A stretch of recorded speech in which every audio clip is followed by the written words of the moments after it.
And টেলিভিছনৰ prime নিউজৰ সমূহ দৰ্শকক স্বাগতম জনাই ষ্টুডিঅ'ত মই মীনাক্ষী শৰ্মা। চাওঁ আহক কি তথ্যই দখল কৰিছে আজিৰ বাতৰি শিৰোনাম।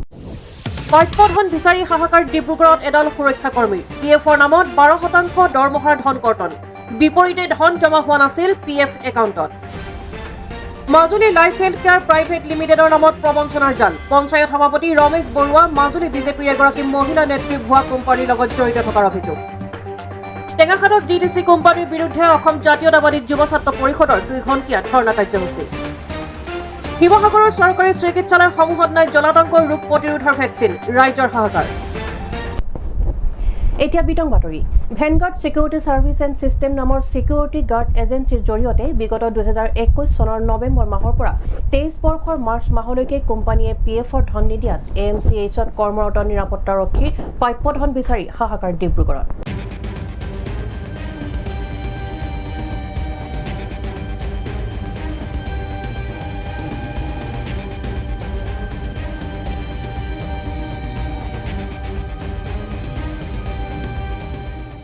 প্ৰাপ্য ধন বিচাৰি হাহাকাৰ ডিব্ৰুগড়ত এডাল ছিকিউৰিটি গাৰ্ডৰ। এইসকলৰ বিগত 12ৰ পৰা 17 মাহ ডিব্ৰুগড় অসম চিকিৎসা মহাবিদ্যালয়ত কৰ্মৰত নিৰাপত্তাৰক্ষী।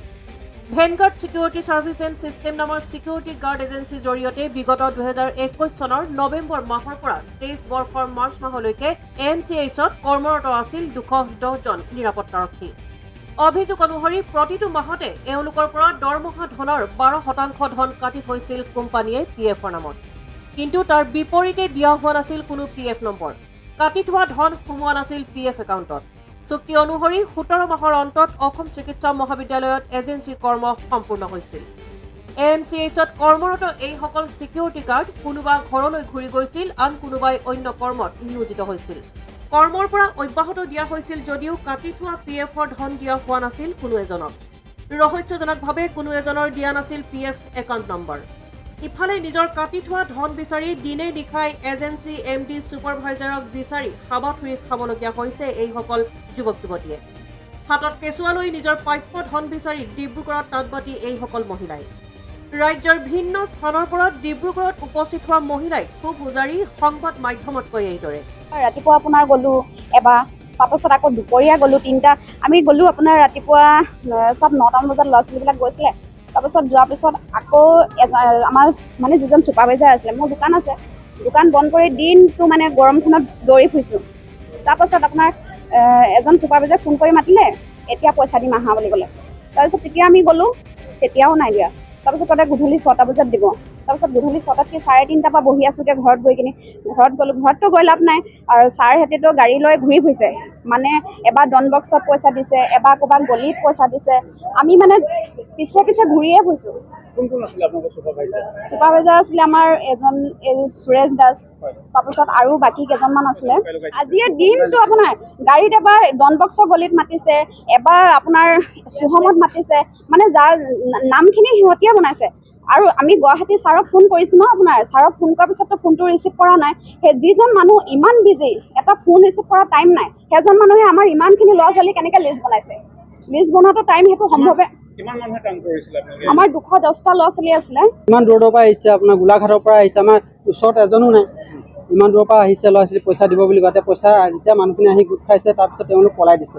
আমাক প্ৰথম মাতিলে নালিয়াপুলৰ পৰা খবৰ দিলে কি ডন বক্স স্কুলৰ ওচৰত আছে বুলি ক'লে। তাত গ'লোঁ, তাতো মানুহ নাই। পিছত আহি তেওঁলোকে ইয়াত চহমৰ বেক চাইডে তেওঁলোক লুকাই দিছিলে। ইয়াত সোমাই তেওঁলোকে 2জন মানুহক পইচা দিছিলে, অলপ মানে যিকেইজনৰ নাম আহিছে বুলি কৈছে, তেওঁলোকক পইচা দিবলৈ লওঁতে আমি আহি পালোহি। যেতিয়া পালোহি, পোৱাৰ পিছত আমি সোধ পোছ কৰিলোঁ, তেওঁলোকক সুধিলোঁ, তেওঁলোকে কোনো ভাল ব্যৱহাৰ নকৰে। গাড়ীৰ ভিতৰত সোমালে, গাড়ী গ্লাছ মাৰি ভিতৰত সোমাই থাকে। তাৰপিছত আমি আপোনালোকক যেতিয়া খবৰ দিয়া হ'ল, তাৰ লগত গম পাই আমাৰ মালিকজন পলাই দিলে ইয়াৰ পৰা। আমাৰ UN নাম্বাৰ ল'লে, আগৰ কোম্পানীত আমাৰ UN নাম্বাৰ আছিলে, সেইটো নাম্বাৰ ল'লে, কিন্তু আমাক দৰমহাটো কাটি দিছে, কিন্তু UN নাম্বাৰত আমাৰ PFৰ যিটো মেছেজ আহে যে ফোনত, সেইটো নাহিলে। তাৰপিছত এতিয়া সেইকাৰণে ডাইৰেক্ট মানে পইচাটো PFৰ হেৰিটো ডাইৰেক্ট মানে দি দিছে। যোৱাবাৰ দিলে 60 নে 62 দিছে, কিন্তু এইবাৰ আমাৰ নামটো আহিছে বুলি কোৱাৰ কাৰণে আমি গুচি আহিলোঁ গোলাঘাটৰ পৰা ট্ৰেইনত। কিন্তু এতিয়া ইয়াত আহি দিছোঁ, লিষ্টটোত নামটো নাই। আৰু টোটেল আমি 90 মানে পাবলৈ আছে। আজি এতিয়া আমি অহা আগত আৰু আছিলে, গোটেইখিনিয়ে আহিছিলে নিশ্চয়। ৰহস্যজনক যে নীতি নিয়ম ভংগ কৰা এই এজেন্সিয়ে PFৰ নামত কাটি থোৱা ধন এইবাৰ কিছু সংখ্যকক হাতে হাতে দিয়াৰ বিপৰীতে অন্যসকলৰ পৰা বিষয়টো আঁতৰাই ৰাখিছিল। ইফালে সোমবাৰে কেইজনমানক PFৰ পইচা ল'বলৈ মতাৰ পাছতে সৃষ্টি হয় উত্তেজনা। পুৱাৰ পৰা সন্ধিয়ালৈকে শতাধিক কৰ্মীক PFৰ পইচা দিয়াৰ নামত ডিব্ৰুগড়ৰ ভিন্ন স্থানলৈ মাতি পঠিয়াই যদিও স্থান এৰি পলায়ন কৰে এজেন্সিৰ লোক। এজেন্সিৰ ছুপাৰভাইজাৰক আবদ্ধ কৰি ইয়াৰ উত্তৰ বিচাৰে এইসকল যুৱক যুৱতীয়ে। কিন্তু কোনো উত্তৰ দিব নোৱাৰা এজেন্সি লোকক মাজনিশালৈকে ধৰি ৰাখে তেওঁলোকে। এই দিশত এজেন্সিৰ ছুপাৰভাইজাৰৰ বিষয়টোৰ পৰা ফালৰি কাটি সংবাদ মাধ্যমত মত পোষণ কৰে এইদৰে। ভেংগাৰ্ড চিকিউৰিটি ছাৰ্ভিলেঞ্চ চিষ্টেম ক'ত জড়িত আছিলে তেওঁলোক? আমাৰ মেডিকেলতে আছিলে। মেডিকেলত কিমান এমপ্লয়ী আছিলে? আমাৰ টোটেল আছিলে 212 জন। এতিয়া PFটো আপোনালোকে কাটিছিলে বুলি তেওঁলোকে কয় আৰু আপোনালোকে PFটো দিয়া নাই, কিহৰ সমস্যাত পৰি? সেইটো মই ইমান ভিতৰতো গম নাপাওঁ অফিচিয়েলি কথা। মই কাৰণ অকল চাকৰিহে কৰোঁ তাৰমানে। মই ছুপাৰভাইজাৰ আছিলোঁ। মই অকল যাওঁ ডিউটি লগাওঁ, ঠিক আছে, ডিউটি লগাওঁ। মই আকৌ ধৰি লওক মোৰ যিটো ডিউটি থাকে মৰ্ণিং থাকে, ইভিনিং থাকে, নাইট থাকে। ঠিক আছে, 3টা চিফ্ট হয় আমাৰ। কেতিয়াবা মোৰ মৰ্ণিং পৰে, কেতিয়াবা ইভিনিং পৰে, কেতিয়াবা নাইট পৰে। কি নাম আপোনাৰ? মোৰ নাম সুৰেশ দাস, ঘৰ নালিয়াপুৰ। হেৰি আপুনি ছুপাৰভাইজাৰ যিহেতু দায়িত্বত আছিলে, পৰিচালনা কৰি আছিলে, 212 জন বুলি কৈছে। 212 অকল মই নহয়, আমাৰ 12জন আছিলে আমাৰ ছুপাৰভাইজাৰ, 12টা এজন হ'ব আৰু এজন আছিলে SO চিকিউৰিটি অফিচাৰ। PFৰ কথাক লৈ যে তেওঁলোকে আপোনাক ধৰিছে, কি হ'ল আপুনি? তাৰমানে PFটো তেওঁলোকে দিয়া নাছিলে। তাৰপিছত আমাৰ কেছ পইচা দিলে। কেছ পইচা যেতিয়া পে'মেণ্ট কৰিলে, যোৱা মাহ আমি 24 এপ্ৰিলৰ পৰা আমি প্ৰথমতে 60জনক দিলোঁ। 60জনক পে'মেণ্ট কৰিলোঁ। এইটো আপোনাৰ 17 মাহ আছিলে, কাৰোবাৰ 17 মাহ, কাৰোবাৰ 15 মাহ, এনেকুৱা থাকে বাৰু কাৰোবাৰ। কেছ পইচা কোনে দিলে? PF এইটো আমাৰ অফিচৰ পৰা দিছে। হেড অফিচ ক'ত? আমাৰ গুৱাহাটী হেড অফিচ হয়। আপোনালোকে PF নকটাকৈ পইচাটো ৰাখি থৈছিলে নেকি একাউণ্টত? সেইটো মই এইটো ময়ো গম নাপাওঁ, খালি মোক দিব কৈছে। কেছ পইচা আপোনালোকক দিছে, দৰমহাৰ পৰা কিবা এটা পাৰ্চেণ্টেজ ৰাখি PF। তাৰমানে আমাৰ প্ৰায় 12-13 মাহমান বিল পোৱাই নাছিল। এতিয়ালৈকে কিমানজনক PF হ'ব সেইটো কৈছে আপোনাৰ। প্ৰথমতে আমি দিলোঁ 60জন, 60জনক দিলোঁ। হ'ব 212জনৰ পৰা 60জনক দিলোঁ। তাৰপৰা আজি আকৌ লিষ্ট আহিছে আপোনাৰ 35জন। অলৰেডি মই আকৌ 90জনমানৰ নাম পঠাই দিছিলোঁ। তাৰপৰা এতিয়া সিমানখিনি অহাগৈ নাই। এতিয়া 35জনমানৰ দিছে। 35জনমান নহয়, 35জনৰে আহিছে। নাম্বাৰটো এটা নাম্বাৰ দিব লাগে। হয় হয়, সেইটো দিয়া হৈছিলে। কিছুমান আহিছিলে, চবকে অহা নাছিল। কিছুমান মাজত সোমাইছে, পাছত সোমাইছে। গতিকে কিছুমান মেক্সিমামক দিয়া হৈছে। বাকীখিনিকো দিয়া হ'ব, অতি সোনকালে দিম বুলি কৈছে তেওঁলোকে। হয়তো এই মাহৰ ভিতৰতো কমপ্লিট কৰি দিব। মানে AMCয়ে আপোনালোকৰ পইচাটো মোকলাই দিয়া নাই কাৰণে তেওঁলোকৰ লেহেমীয়া হৈছে। এতিয়া আমাৰ পাব লগা আছে বুলি মই ইমান ভিতৰলৈ কথাটো গম নাপাওঁ। AMCয়ে এতিয়ালৈ পইচা মোকলাই দিয়া নাই, মোকলাই সম্পূৰ্ণ হোৱাকৈ নাই হপায় মই জানো। AMCয়ে যিটো আমি জানিব পাৰিছো আপোনালোকৰ পইচা সম্পূৰ্ণকৈ আদায় কৰিছে বুলি, শেষ কৰিছে বুলি, চুক্তি শেষ হোৱাৰ লগে লগে সেইটো ইমান, কাৰণ চেক আমাৰ ডাইৰেক্ট অফিচৰ নামত আহে। মই চেক কেতিয়া দিয়ে, কিমান দিছে মই একো গম নাপাওঁ। 212জন AMCতে চাকৰি কৰি আছে। হয় হয়। এতিয়া প্ৰশ্ন হয়, কাঠফুলাৰ দৰে গুজেই গজালি হোৱা এনে চিকিউৰিটি এজেন্সিসমূহক কোনে লগাব নাকি? এনেকৈ নিবনুৱা যুৱক যুৱতীৰ জীৱনক লৈ হেতালি খেলা এজেন্সিসমূহক পাৰিবনে চৰকাৰে ৰোধ কৰিব? News desk AN television. বিভিন্ন সমস্যা পূৰণ কৰিবৰ বাবে GTC কোম্পানীক 2022 চনতে AJYCP টেঙাখাত আঞ্চলিকৰ পৰা দাবী জনাই অহাৰ পাছতো আজি পৰ্যন্ত কাৰিকৰী নোহোৱাত আজি চাবুৱাৰ সৰুপথাৰ অৱস্থিত 13 নং GTC কোম্পানী গেটৰ সন্মুখত 2 ঘণ্টীয়া ধৰ্ণা কাৰ্যসূচী গ্ৰহণ কৰে। বিভিন্ন সমস্যা পূৰণ কৰিবৰ বাবে GTC কোম্পানীক 2022 চনতে AJYCP টেঙাখাত আঞ্চলিকৰ পৰা দাবী জনাই অহাৰ পাছতো আজি পৰ্যন্ত কাৰ্যকৰী নোহোৱাত আজি চাবুৱা সৰুপথাৰ অৱস্থিত 13 নং GTC কোম্পানী গেটৰ সন্মুখত 2 ঘণ্টীয়া ধৰ্ণা কাৰ্যসূচী গ্ৰহণ কৰে। স্থানীয় নিবনুৱা যুৱকৰ নিযুক্তি প্ৰদান কৰা, শিক্ষিত নিবনুৱা যুৱকসকলক বিনামূলীয়া প্ৰশিক্ষণৰ সুবিধা কৰা, সামাজিক দায়বদ্ধ অধীনত টেঙাখাত অঞ্চলৰ উন্নয়ন কাম কৰা, শব্দ প্ৰদূষণ ক্ষতিগ্ৰস্ত লোকসকলক উচিত মূল্য প্ৰদান কৰা, অতি কমেও 5গৰাকী ছাত্ৰ ছাত্ৰীৰ বিনামূলীয়া শিক্ষা ব্যৱস্থা কৰা আদি বিভিন্ন দাবীৰ এই ধৰ্ণা কাৰ্যসূচীত কৰা পৰিলক্ষিত হয়।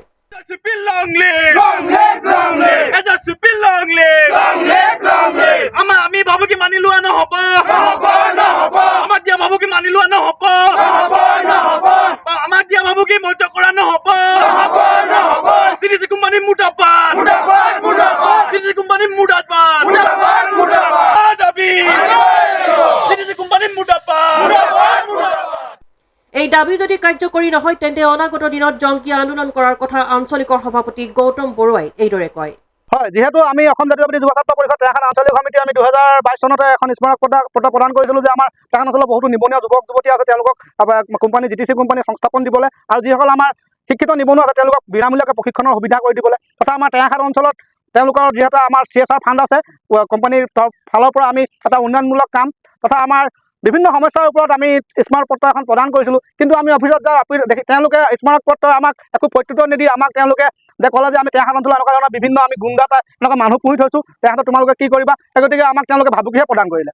গতিকে আমি পুনৰবাৰ আজি আমি দুঘণ্টীয়া আমি ধৰ্ণা কাৰ্যসূচী ৰূপায়ণ কৰিছিলোঁ, কিন্তু আমাক তেওঁলোকে আশ্বাস দিছে যে ঊৰ্ধ্বতন কৰ্তৃপক্ষই যে আমি এই মাহৰ কোনোবা এটা তাৰিখ লৈ পিনে যাব ক'লে, কিন্তু আমি তাৰিখ এটা ফিক্স কৰিছোঁ। আমি আজি সংগঠনৰ গোটেই বিষয়ববীয়াসকলে যে 15 তাৰিখে আমি তেওঁলোকৰ লগত আলোচনা কৰিবলৈ যাম, আৰু যদি কিবা কাৰণে আলোচনা বিফল হয় কিন্তু আমি পুনৰবাৰ GTC কোম্পানী আমি টেঙাখাত অঞ্চলত সম্পূৰ্ণৰূপে নিষিদ্ধ কৰিবলৈ বাধ্য হ'ম। আৰু যি আছে আমাৰ তেওঁলোকৰ এজন বিষয়া আছে সীমান্ত দত্ত, তেওঁ যে আমাক ৰাজহুৱাভাৱে ক্ষমা খুজিব লাগিব, আৰু যদি ক্ষমা নোখোজে তেতিয়াহ'লে আমি অসম জাতীয়বাদী যুৱ ছাত্ৰ পৰিষদে কোনো কাৰণতে ক্ষান্ত নহওঁ, লাগিলে আমি টেঙাখাত অঞ্চলত অনিৰ্দিষ্টকালীন আমি GTC কোম্পানী বন্ধ কৰিম, আৰু যদি কোনো ধৰণৰ অপ্ৰীতিকৰ পৰিস্থিতিৰ সৃষ্টি হয় তেনেহ'লে কোম্পানী জগৰীয়া হ'ব, এই কথা আমি স্পষ্টভাৱে ঘোষণা কৰিছোঁ। এই কাৰ্যসূচী AJYCP টেঙাখাত আঞ্চলিকৰ সভাপতি গৌতম বৰুৱা, সম্পাদক সুশান্ত চমুৱাৰ লগতে সংগঠনৰ কেইবাজনো বিষয়ববীয়া উপস্থিত থাকে।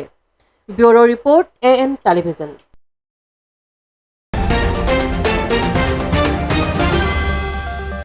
আহিছোঁ অন্য এটা বাতৰিলৈ। এগৰাকী মহিলাক ধৰ্ষণ কৰি হত্যা কৰা ঘটনাক কেন্দ্ৰ কৰি তিনিচুকীয়া জিলাৰ বাগজান আৰক্ষী থানাৰ সন্মুখত সদৌ অসম আদিবাসী মহিলা সমিতিয়ে ধৰ্ণা কাৰ্যসূচী ৰূপায়ণ কৰে।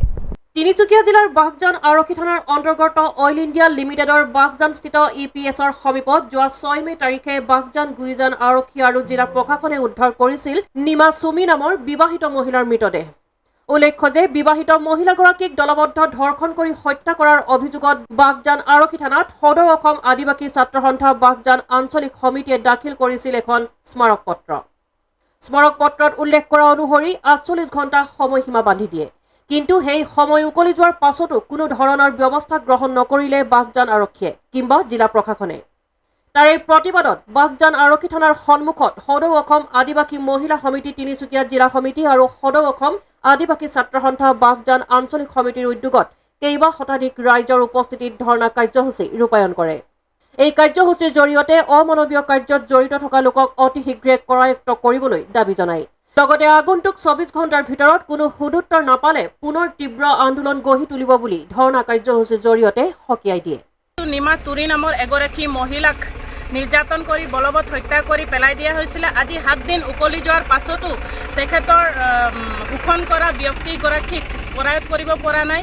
আৰু ইতিমধ্যে আমি আদিবাসী ছাত্ৰ সন্থা বাগজান আঞ্চলিক সমিতি হয় আৰু লগতে বাগজানবাসী ৰাইজৰ উপস্থিতিত আজি ধৰ্ণা কাৰ্যসূচী ৰূপায়ণ কৰা হ'ল আৰু অতি শীঘ্ৰে পাখণ্ড ব্যক্তিগৰাকীক কৰায়ত কৰিব লাগে আৰু শাস্তি প্ৰদান কৰিব লাগে আদিবাসী মহিলা সমিতিৰ পৰা এয়ে দাবী জনায়। আজি আমি সদৌ অসম আদিবাসী ছাত্ৰ সন্থা বাগজান আঞ্চলিক সমিতিৰ হৈ যি আমাৰ 5 তাৰিখে যি আমি আদিবাসী ছাত্ৰ সন্থাৰ হৈ যি আমি ৰীমা তুৰীক বলবদ্ধ ধৰ্ষণ কৰাৰ হৈ আমি যি স্মাৰক পত্ৰ প্ৰদান কৰিছিলোঁ, সেই স্মাৰক পত্ৰ প্ৰদানত 48 ঘণ্টা সময়সীমা বান্ধি দিয়া আছিলে। সেই সময়সীমা আজি উকলি যোৱাৰ কাৰণে আমি 2 ঘণ্টা আৰক্ষী আমাৰ বাগজান থানাত 2 ঘণ্টা ধৰ্ণা কাৰ্যসূচী আমি ৰূপায়ণ কৰিলোঁ।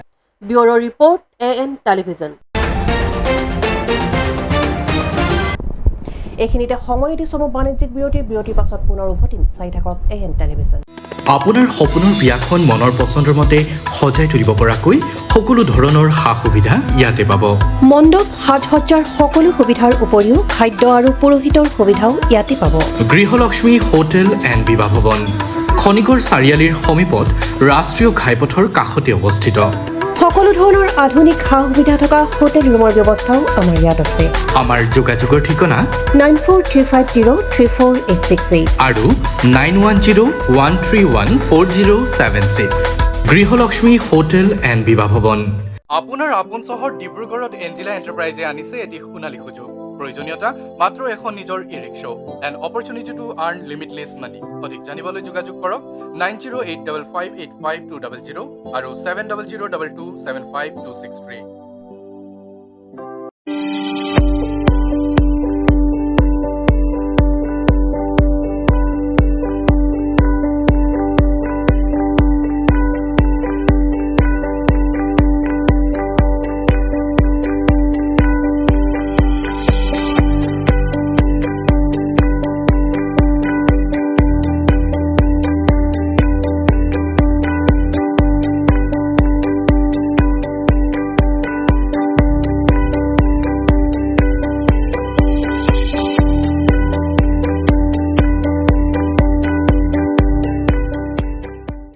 উভতি আহিছোঁ পুনৰ বাতৰিৰ মাজলৈ। শিৱসাগৰ অসামৰিক চিকিৎসালয়, খেলুৱা প্ৰাথমিক স্বাস্থ্য কেন্দ্ৰ, বানমুখ প্ৰাথমিক স্বাস্থ্য কেন্দ্ৰ, শিৱসাগৰ আদৰ্শ চিকিৎসালয়কে ধৰি কোনো চৰকাৰী চিকিৎসা প্ৰতিষ্ঠানত বিগত কেইদিনমানৰ পৰা গুৰুত্বপূৰ্ণ প্ৰতিষেধক উপলব্ধ নথকাত হাহাকাৰ লাগিছে বহু সংখ্যক লোকৰ মাজত। শিৱসাগৰ অসামৰিক চিকিৎসালয়, খেলুৱা প্ৰাথমিক স্বাস্থ্য কেন্দ্ৰ, বানমুখ প্ৰাথমিক স্বাস্থ্য কেন্দ্ৰ, শিৱসাগৰ আদৰ্শ চিকিৎসালয়কে ধৰি কোনো চৰকাৰী চিকিৎসা প্ৰতিষ্ঠানত বিগত কেইদিনমানৰ পৰা উপলব্ধ হোৱা নাই এই গুৰুত্বপূৰ্ণ প্ৰতিষেধক। ফলত কুকুৰ মেকুৰী তথা জীৱ জন্তুৱে কামোৰা আচোৰা বহু লোক চিকিৎসালয়লৈ গৈ বিমুখ হৈ উভতিবলগীয়া হৈছে। কেতিয়া উপলব্ধ হ'ব এই ভেকচিন তাৰো নিশ্চয়তা নাই। উল্লেখ্য যে জলাতংকৰ ৰোগ প্ৰতিৰোধৰ বাবে এই ভেকচিন চৰকাৰী চিকিৎসা প্ৰতিষ্ঠানসমূহত বিনামূলীয়াকৈ দিয়াৰ পদক্ষেপ কেইবাবছৰ পূৰ্বে গ্ৰহণ কৰিছিল অসম চৰকাৰে। কুকুৰ মেকুৰী বা আন জীৱ জন্তুৱে মানুহক কামুৰিলে এই ভেকচিন নিৰ্দিষ্ট সময়ত 4টা ড'জ ল'ব লাগে। বৰ্তমান চৰকাৰী চিকিৎসালয়, স্বাস্থ্য কেন্দ্ৰসমূহত এই ভেকচিনৰ নাটনিয়ে দেখা দিয়াত তীব্ৰ প্ৰতিক্ৰিয়া প্ৰকাশ কৰিছে বিভিন্নজনে। মই ডিমৰ আইচাইড দেখাইছিলোঁ, তাতে ভেকচিন নাছিলে, তেতিয়া মই কিনি লগাইছিলোঁ। কিন্তু এইটো স্বাস্থ্য বিভাগে খুব গুৰুত্ব সহকাৰে ল'ব লাগে। থাকিলেও কেতিয়াবা ফাৰ্ষ্ট ড'জটোহে কেতিয়াবা থাকে বা আমি খবৰ পোৱা মতে, বাকী ড'জকেইটাতো একেবাৰে নাথাকে। আৰু এতিয়াতো 10-20 কিলোমিটাৰ ভিতৰতে এখন 30 কিলোমিটাৰ ভিতৰত এখন স্বাস্থ্যমিক হস্পিটেল থাকে। তাতকৈ দূৰলৈ মানুহে গৈ বেলেগ দূৰত দেখাই পিনি আপোনাৰ সাধাৰণ জনতাৰ সামৰ্থ্য নাথাকে। আৰু 400 টকা এটা ড'জত বাহিৰত কিনিবলৈ গ'লে এঘৰ মানুহে এতিয়া কণ্ডিশ্যনত 400 টকা গোটা যদি 3-4 দিন পাৰ হৈ যায়, ড'জটো পাৰ হৈ যাব তেখেতৰ। গতিকে এইটো স্বাস্থ্য বিভাগে খুব গুৰুত্ব সহকাৰে লোৱাটো দৰকাৰ। প্ৰায় হস্পিটেলত নাই বুলিয়ে ক'ব পাৰি, সেইটো বহুত ডাঙৰ কথা। এতিয়া ডিমৰ আইচাইড এতিয়া আপোনালোকে খবৰ পাৰি পায়, থাকিলেও এটা ড'জ থাকিব, প্ৰায় নাথাকেই। তাত বৰ্ডিং লগোৱাই থাকে, তাৰমানে 1 ড'জ। শিৱসাগৰতো নাই, প্ৰায় নাই। এইটো নাই যদি বহুত ডাঙৰ কথা এতিয়া পৰ্যায়ত। সাধাৰণ জনতা, পইচা থকা মানুহৰ কথা বেলেগ, আৰু প্ৰায় মানুহৰ নাই। গতিকে এটা ড'জ 400 টকা দি কিনি তেওঁলোকে 400 টকা যোগাৰ কৰোঁতে এতিয়া কেইদিন লাগিব? 3-4 দিন লাগি যাব। গতিকে 3-4 দিন এটা ড'জ বেক হৈ যাব। আজি আহিছিলোঁ, মোৰ ছোৱালীজনী কুকুৰে আঁচুৰিলে। তাৰপিছত মই জয়সাগৰ মেডিকেল খবৰ কৰিলোঁ, তাত ৰেবিড ভেকচিনটো নাই, যিটো লাগতিয়াল ভেকচিন। খেলুৱাত খবৰ কৰিলোঁ, তাতো নাই। ইয়াত আহিলোঁ মডাৰ্ণ হস্পিটেলত, ইয়াতো নাই। যিটো ৰেবিড ভেকচিন, যিটো খুবেই জৰুৰী বেজীটো আপোনাৰ ইয়াত নাই পাবলগীয়া। আৰু এই চৰকাৰটো আপোনাৰ ডাঙৰ হৰ্ডিং লগাই পেলাই একদম ব্যস্ততা, একদম ডাঙৰ মানে ফুলজেৰি মাৰে। এইটো চৰকাৰ কাম নাই, অকল ফুলজেৰি মাৰা চৰকাৰ এইটো। বুজি পালে নাই? এইটো এই 4 দিন হৈ গ'ল, 4 দিন নে এসপ্তাহ পৰা নাই বুলি কৈছে, আৰু কেতিয়া আহিব সেইটোও গম নাপায়। Bureau report, AN television. Nagaon জিলাৰ কন্দলি চাহ বাগিচাত চিপ লৈ থকা অৱস্থাত এটাৰ মৃতদেহ উদ্ধাৰক লৈ চেপা উত্তেজনাৰ সৃষ্টি হৈছে। স্থানীয় লোকে এয়া আত্মহননৰ পৰিৱৰ্তে পৰিকল্পিত হত্যাকাণ্ড বুলি সন্দেহ প্ৰকাশ কৰিছে।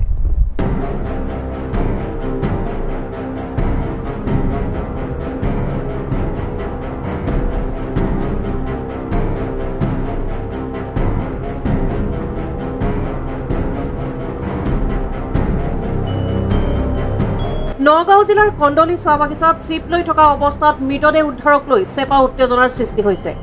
স্থানীয় লোকে এয়া আত্মহননৰ পৰিৱৰ্তে পৰিকল্পিত হত্যাকাণ্ড বুলি সন্দেহ প্ৰকাশ কৰিছে। ছোৱালী জোকোৱাক লৈ যুৱকজনক হত্যা কৰাৰ অভিযোগ 2জন লোকৰ বিৰুদ্ধে। মৃত যুৱকজন কমল দেউৰী বুলি জানিব পৰা গৈছে।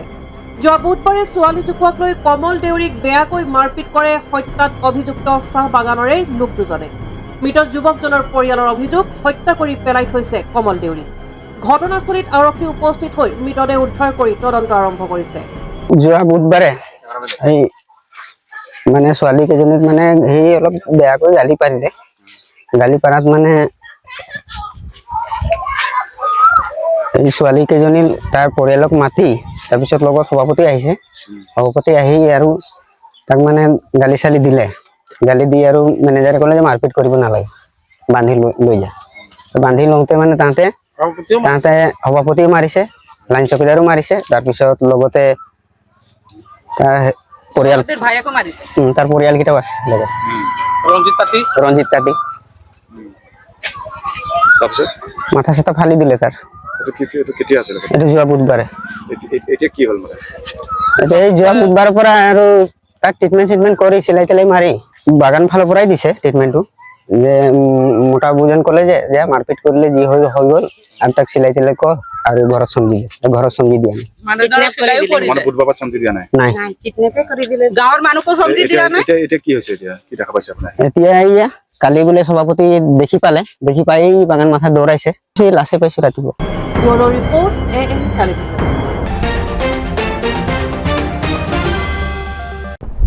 চাকৰি তথা চিকিৎসা সেৱাৰ নামত গাঁৱে গাঁৱে কাৰ্ড বনাবলৈ নিয়োগ কৰাৰ নামত এজন লোকৰ পৰা 5,000কৈ আৰু পশু মিত্ৰৰ নামত হাজাৰ হাজাৰ টকা তুলি Majuli life health care private লিমিটেডে মাজুলীবাসীৰ বিভিন্ন জনৰ পৰা লুটি নিলে লাখ লাখ টকা।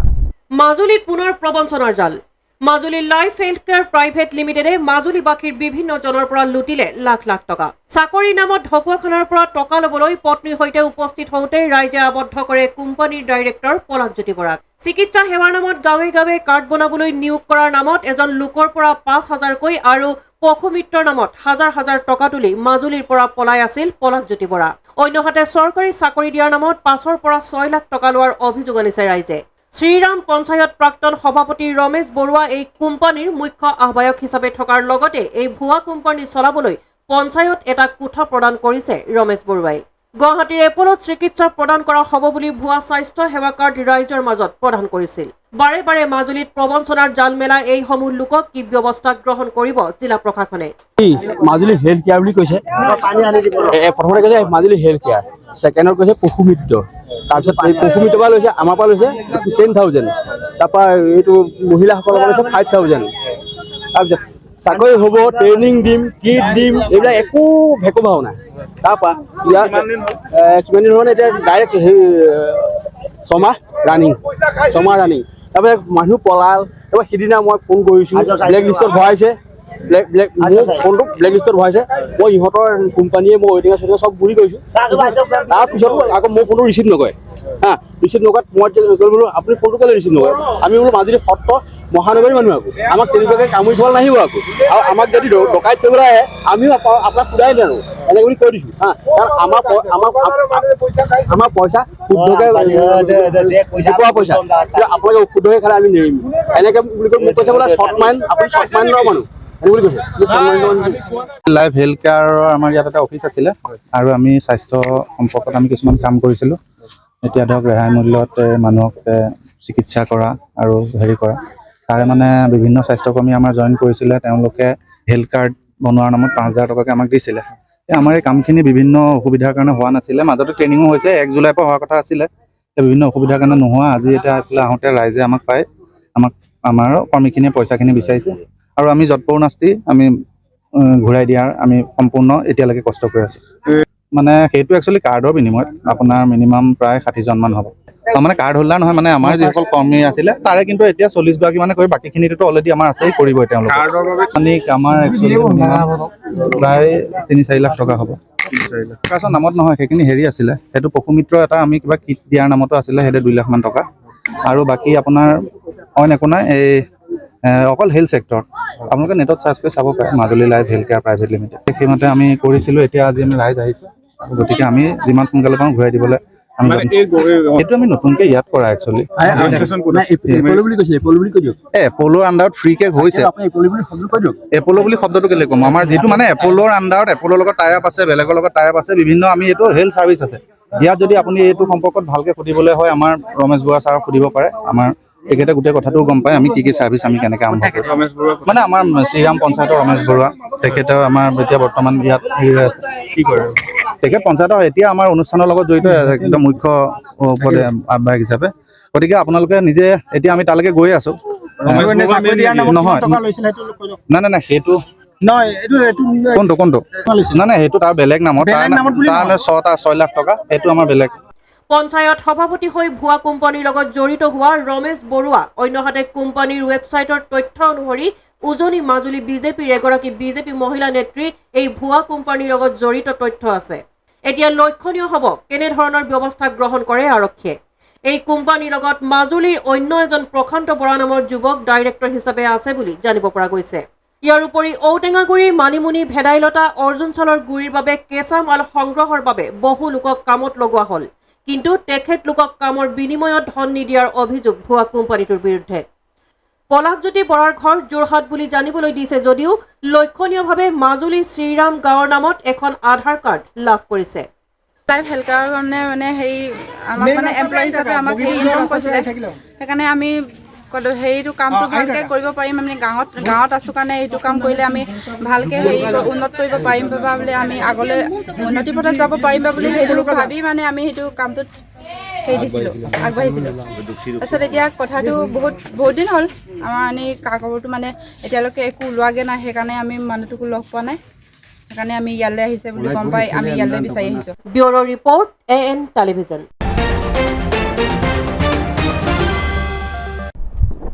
এইখিনিতে সময় পুনৰ দিছোঁ বাণিজ্যিক বিৰতিৰ পাছত পুনৰ উভতিম। চাই থাকক AN টেলিভিজন।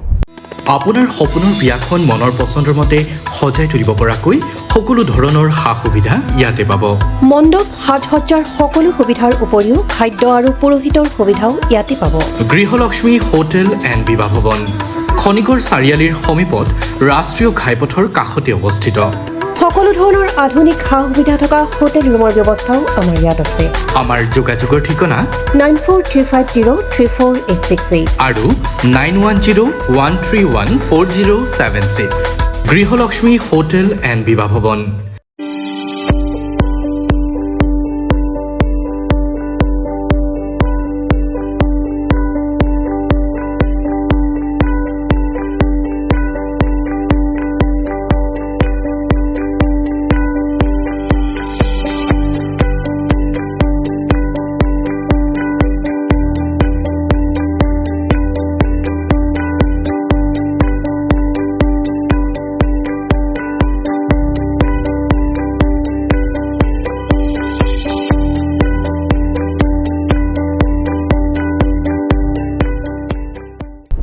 উভতি আহিছোঁ পুনৰ বাতৰিৰ মাজলৈ।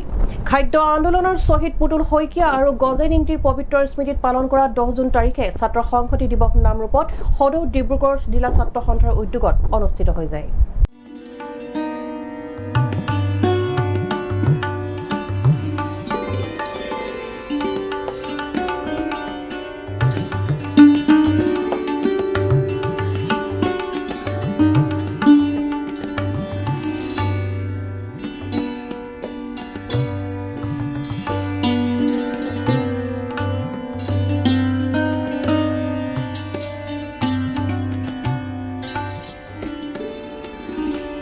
নামৰূপত ছাত্ৰ সংহতি দিৱস পালন।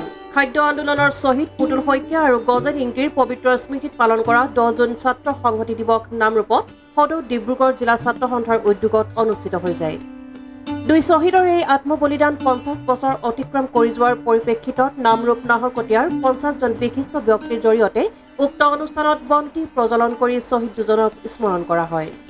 আজি আমি সদৌ ডিব্ৰুগড় জিলা ছাত্ৰ সন্থাই সদৌ ছাত্ৰ সন্থাৰ আহ্বান মৰ্মে অসমৰ অৰ্থনীতি সংগ্ৰাম তথা খাদ্য আন্দোলনৰ 50 বছৰৰ লগত সংগতি ৰাখি আজি 10 জুন ছাত্ৰ সংহতি দিৱস আমি উদযাপন কৰিছোঁ। আজিৰ দিনটোতেই আজিৰ পৰা 50 বছৰৰ আগত দুগৰাকৈ অসমৰ ফুল কমলীয়া ছাত্ৰ গজেন ইংতি আৰু পুতুল শইকীয়াই স্বদেশ আৰু স্বজাতিৰ বাবে প্ৰাণ আহুতি দিছিল। আজিৰ পৰা 50 বছৰ আগত অসমৰ জনগণে অসমৰ ছাত্ৰ সমাজে চিঞৰি কৈছিল যে অসমত এটা সুপৰিকল্পিত অৰ্থনৈতিক পৰিকল্পনা লাগে, অসমৰ খাদ্য সংকটে দেখা দিছে আৰু খাদ্যৰ মূল্য বৃদ্ধি কমাব লাগে। যাৰ প্ৰেক্ষাপট আজি 50 বছৰৰ পাছতো সলনি হোৱা নাই।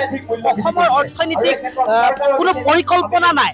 আমি আজিৰ পৰা 50 বছৰৰ আগত সদৌ ছাত্ৰ সন্থাই কৈছিল, অসমৰ ছাত্ৰ সমাজে কৈছিল যে অসমত ৰাজহুৱা উদ্যোগসমূহৰ উদ্যোগ স্থাপনৰ বাবে পৰিকল্পনা কৰিব লাগে। কিন্তু আজি তাৰিখতো যিসমূহ ৰাজহুৱা খণ্ডৰ উদ্যোগ আছে সেইবোৰকো তিলকৈ মৃত্যুমুখলৈ ঠেলি দিছে। নতুনকৈ উদ্যোগ স্থাপনৰ পৰিকল্পনা নাই। গতিকে আমি ছাত্ৰ সন্থাই ক'ব বিচাৰো যে যি আমি অৰ্থনৈতিক সংগ্ৰাম এখন আৰম্ভ হৈছিল, যি খাদ্য আন্দোলন হৈছিল তাৰ প্ৰাসংগিকতা আজিও আছে আৰু সেই প্ৰাসংগিকতা সোঁৱৰাই পুনৰ অসমীয়া জনগণক এক সংকল্প লৈ পুনৰ এখন সংগ্ৰাম চলাই যাব লাগিব। সেই আহ্বান আমি আজি সদৌ ডিব্ৰুগড় জিলা ছাত্ৰ সন্থাই এই স্থানৰ পৰা আমি ব্যুৰ' ৰিপৰ্ট AN টেলিভিজন। আহিছোঁ অন্য এটা বাতৰিলৈ। ডিগবৈ আৰক্ষী থানাৰ ভিন্ন প্ৰান্তত দীৰ্ঘদিনৰ পৰা গৰু চুৰিৰ ঘটনাৰ সন্দৰ্ভত আৰক্ষীৰ প্ৰশাসনক ভুক্তভোগীয়ে এজাহাৰ প্ৰদান কৰি আহিছে যদিও আজি পৰ্যন্ত এজনো চোৰক আটক কৰিবলৈ সক্ষম নোহোৱাত ক্ষোভিত ৰাইজে নিশা গৰু কঢ়িয়াই অনা বাহনখনৰ গৰুসমূহ চুৰি বুলি সন্দেহ কৰি চালক আৰু সহায়কক শাৰীৰিকভাৱে প্ৰহাৰ কৰে।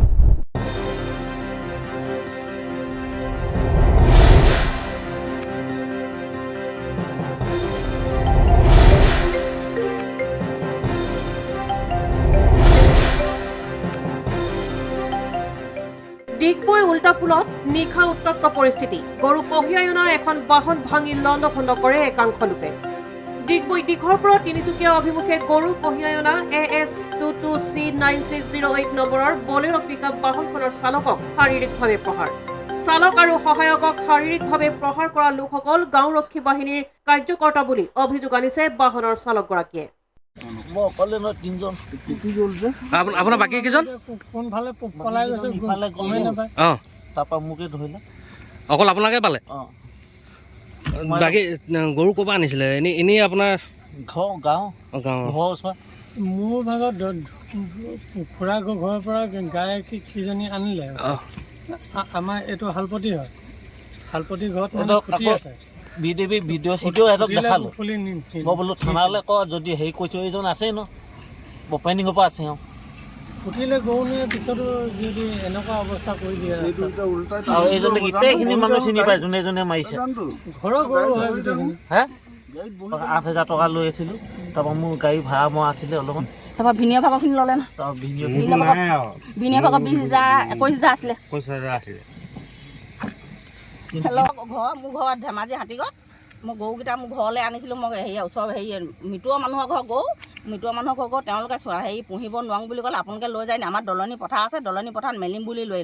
কিন্তু মানুহক পঢ়িছে কেলৈ? দুচেনী গৰু আছে, কি বুলি কয়, দুটা আখৰ লিখিছে। মানুহৰ নিচিনা কৰিব লাগে আকৌ। মানুহ গৰু নিচিনা কেলৈ ব্যৱহাৰ কৰিছে? মানুহ মাৰে নি? মানুহৰ লিখাখন কেলৈ দিছে? লিখি দিছে ন এখন ধুনীয়াকৈ, তাত ধুনীয়া আমুকৰ ঘৰ গৰু আমুকে লৈছে, আমুকটো কৰিবলৈ বুলি। তেতিয়াহ'লে কাগজৰ বা মাটিডোখৰ কিবা পতাখন কি অৰ্থ আছে? একোতো অৰ্থ নাইকিয়া হৈ গৈছে। ডিগবৈ আৰক্ষী থানাৰ ভিন্ন প্ৰান্তত দীৰ্ঘদিনৰ পৰা গৰু চুৰিৰ ঘটনা হৈ আহিছে। গৰু চুৰিৰ ঘটনাৰ সন্দৰ্ভত আৰক্ষীৰ প্ৰশাসনক ভুক্তভোগীয়ে এজাহাৰ প্ৰদান কৰি আহিছে যদিও আজি পৰ্যন্ত এজনো চোৰক আটক কৰিবলৈ সক্ষম হোৱা নাই আৰক্ষীয়ে, যাৰ বাবে ক্ষোভিত ৰাইজে নিশা গৰু কঢ়িয়াই অনা বাহনখনৰ গৰুসমূহ চুৰি বুলি সন্দেহ কৰি চালক আৰু সহায়কক শাৰীৰিকভাৱে প্ৰহাৰ কৰে। গাড়ীখনে পাব্লিকে ধৰিলে গৰু চুৰি বুলি, যিহেতু আমাৰ উল্টাপুল গাঁৱত বহুত গৰু চুৰি হৈ আছে তো, 10, 12, 15টালৈকে গাড়ী গৰু চুৰি হৈছে একেদিনাই। তো সেইটো কাৰণে সন্দেহ কৰি কিনে গৰু চুৰি বুলি ধৰিলে, ধৰি গাড়ী মাৰধৰ কৰিলে। তাৰপিছতে আমি বিধি আহিলোঁ। মাৰধৰ কৰাৰ পিছত আহি এতিয়া 100-200 মানুহ আহিলে মানে 2-3টা বিধি মানে কি দল কৰিব পাৰিব। সেই তেনেকৈ এতিয়া তাৰপিছত থানাৰ লগত কণ্টেক্ট কৰি পুলিচ আহিলে, আহি এতিয়া আকৌ গুচি গ'ল। এতিয়া গৰু চুৰি হয় নে কি হয় সেইটোতো আমি নাজানো। এনেই আপোনালোকে ড্ৰাইভাৰ হেণ্ডিমেনে কিবা হেৰি পাইছে নেকি? নাই, ড্ৰাইভাৰ হেণ্ডিমেনকতো আমি বচাবলৈ চেষ্টা কৰিছিলোঁ। মাৰপিট কৰিছে গাঁৱৰ মানুহে, তো বচাবলৈ চেষ্টা কৰি তাকে বেলেগ ফালে পলুৱাই পঠালোঁ। তেনেকৈ এতিয়া মই এনেকৈ লগত ৰাখি দিলেতো মোকে পিটিব ন। গোটেই গাঁৱৰ মানুহখিনি গোটেই চবৰে খং উঠি আছে, মাৰিব লাগে, পিটিব লাগে গৰু চুৰি। ঘটনাস্থলীত ডিগবৈ আৰক্ষী উপস্থিত হৈ পৰিস্থিতি নিয়ন্ত্ৰণ কৰে। Bureau' report AN television. আজি শেষৰটো বাতৰি। বেচৰকাৰী মহিলা সংগঠন JCI মৰাণ দ্য ৰয়েলছে মৰাণৰ সমীপৰ খুমটাই চাহ বাগিচাত প্ৰায় 500গৰাকী দৰিদ্ৰ লোকক বস্ত্ৰদান কৰে। সংগঠনটোৱে সমাজত অৰ্থনৈতিকভাৱে পিছ পৰি থকা লোকসকলক সামান্য পৰিমাণে হ'লেও সকাহ দিয়াৰ উদ্দেশ্যে JCI মৰাণ দ্য ৰয়েলছে গ্ৰহণ কৰে এই কাৰ্যসূচী। বেচৰকাৰী মহিলা সংগঠন JCI মৰাণ দ্য ৰয়েলছৰ প্ৰশংসনীয় পদক্ষেপ। মৰাণৰ সমীপৰ খুমটাই চাহ বাগিচাত প্ৰায় 500গৰাকী দৰিদ্ৰ লোকক বস্ত্ৰদান কৰে সংগঠনটোৱে।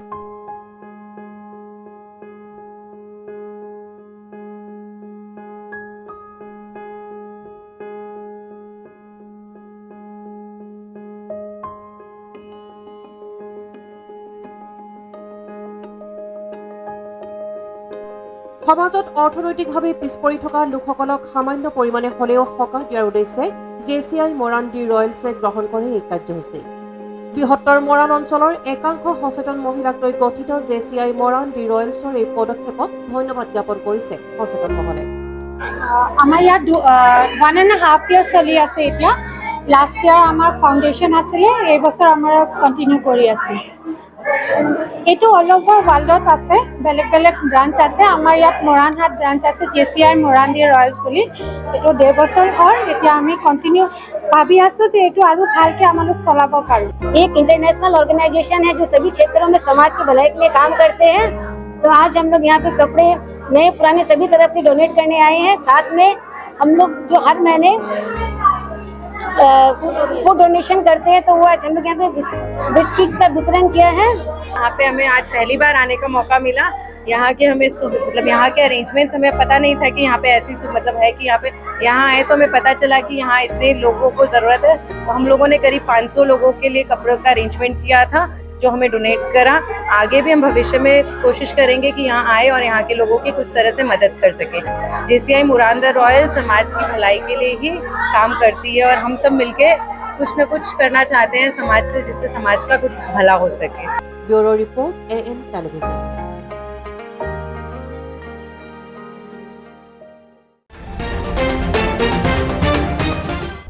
আজিৰ বাতৰি ইমানেই। AN টেলিভিছনৰ ষ্টুডিঅ'ৰ পৰা মই মীনাক্ষী শৰ্মা ইমানতে বিদায় লৈছোঁ। নমস্কাৰ।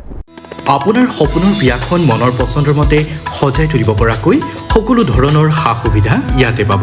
মণ্ডপ সাজ সজ্জাৰ সকলো সুবিধাৰ উপৰিও খাদ্য আৰু পুৰোহিতৰ সুবিধাও ইয়াতে পাব। গৃহলক্ষ্মী হোটেল এণ্ড বিবাহ ভৱন, খনিকৰ চাৰিআলিৰ সমীপত ৰাষ্ট্ৰীয় ঘাইপথৰ কাষতে অৱস্থিত। সকলো ধৰণৰ আধুনিক সা সুবিধা থকা হোটেল ৰুমৰ ব্যৱস্থাও আমাৰ ইয়াত আছে।